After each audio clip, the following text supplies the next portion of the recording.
the top 5 creditor violations that are made as it relates to them trying to collect payment from individuals who they say owe them. And the reason why I put quotes on say is because a lot of times the individual doesn't legit owe them and they know it, but you know they can usually use some of these tactics to get people to pay up. So I just want you to understand that it's laws that protect you, and a lot of times they violate these laws. Let's talk about it. What up? You got Mr. Smith, point 5 of Mr. and Mrs. Smith, and in this brief video I want to talk to you about the 5 top things that creditors do that are violations to many people's rights. And if that's you, then I want you to be aware of these so you'll know when your rights are being violated. In fact, you probably shouldn't communicate with them like that in all actuality if you want to make sure you address your credit report in the way that we highly recommend. Now, if you're not wanting to dispute things and mail in letters and do things on your own, set up a consultation, because we understand a lot of times people's lifestyle, their schedule doesn't allow them to do all of the things pertaining to their credit, go back and forth with the bureau, things of that nature. We totally get it. And we just leave that door of opportunity so that if you decide that you want to hire us for our services, if it's a good fit and we feel like we can assist you, then we'll bring you on as a client. It won't be cheap, but you definitely will get, you know, the value that you invest in. However, if you just want to learn the game to do it yourself, then grab a free credit class and we can give you some nuggets on things and processes and a way that you can go about it to fix your own credit. And if you want the blueprint on how to do it yourself, we got you covered there as well. So nonetheless, no matter what option you choose, we got you. But in this video, we want to talk about those 5 top things that the creditors are doing that are violating people's rights. Now, I got my cheat sheet here because I want to say it in a specific order. So bear with me. Number 5, the first one of the, well, number 1, the first thing that they do a lot of times is just give false credit information to the credit reporting company. So the information that they're giving is false. False, another way to say that, is inaccurate. And if it's something that's inaccurate on your credit report, then it has the right to be disputed and the legal right to really be deleted or updated if they cannot verify those things. So there's certain ways that it has to be listed. It's certain things that have to be verified, and it has to be verified a certain way if it deserves to be on your credit report. In other words, if it's inaccurate, why is it on your credit report?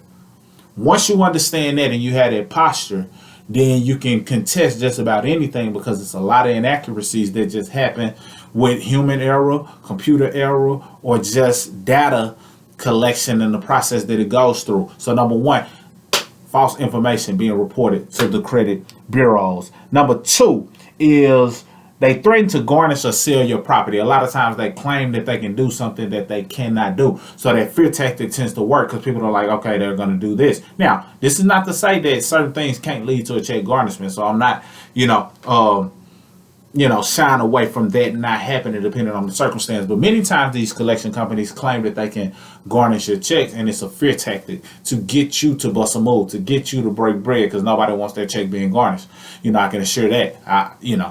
I understand that, but understand that it's some things that they're doing that they really can't do, or they claim that they're going to do that they really can't do. And if they're doing that, that's a violation. Number 3 is they lie about the amount you owe. That kind of goes in alignment with the first one I was talking about, just inaccuracies. But they lie about the amount that you owe. Of course, they want to oversell what you owe so they can collect as much as they possibly can. Remember, 9 times out of 10 they bought that debt from the original creditor. If they legit have access to that debt, they bought it from a creditor, and their goal is to just make a profit, some type of margin in between what they pay for versus what you are willing to pay in order to have it removed. Now, we always say if you do pay, make sure you get in the writing that they're going to remove it. But in many cases, you don't need to be communicating with them if you have not already, because a lot of times the amount that they're reporting is wrong. It's inaccurate. Number 4 is they contact a third party, such as employers or a friend, for any reason other than getting contact information. So they may be trying to fish and see what they can get out of certain friends or family members. Now, sometimes they do have the right to contact different people to get contact information, but that's it. If that family member gives it up, then they won that battle.